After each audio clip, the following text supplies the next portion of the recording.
Hello, dear friends. Today's episode is 3 important tips on how to take it easy. Let me ask you a question first. How would you like to treat the person dearest to you? Would you set impossible tasks and deadlines for him or her every day? Tire her out and exhaust her with an overload of work every day? Be very miserly when it comes to pampering him or caring for him?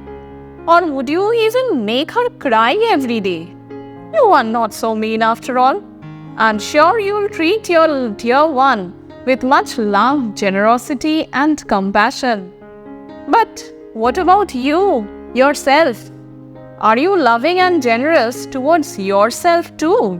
The fact is, you are your only guaranteed lifelong friend and companion, the only being who will stay with you, no matter who comes and goes out of your life. To take it easy is the beginning of self-love.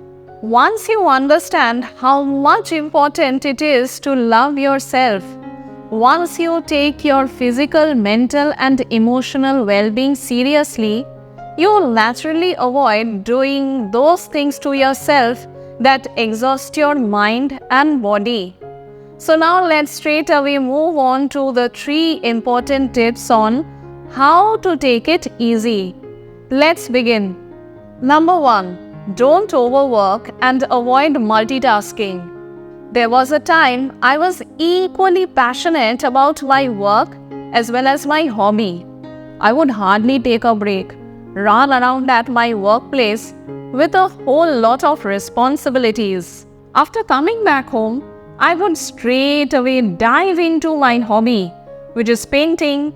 I would set deadlines about finishing large canvases, putting up exhibitions, creating contacts. Soon a time came I began to feel tired. I was overworking myself so much that I started to lose interest in my painting. And every day I would feel if I could take a day off. The paradox is, if I was really taking a day off doing nothing, then I would start feeling guilty.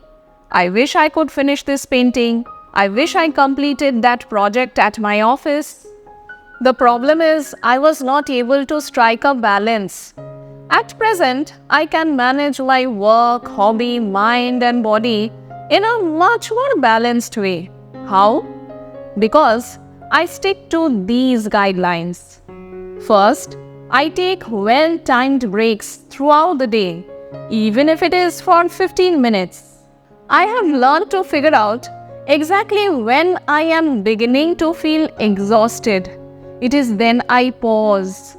By pressing the pause button at the right time, you can save yourself from the unnecessary building up of anxiety, stress, and exhaustion. Second, I avoid multitasking unless it is an urgent requirement because it makes a person feel more restless and anxious. By juggling with too many tasks, you'll do injustice to each of the tasks because the quality of your work is bound to drop and you'll burn out your battery too quickly.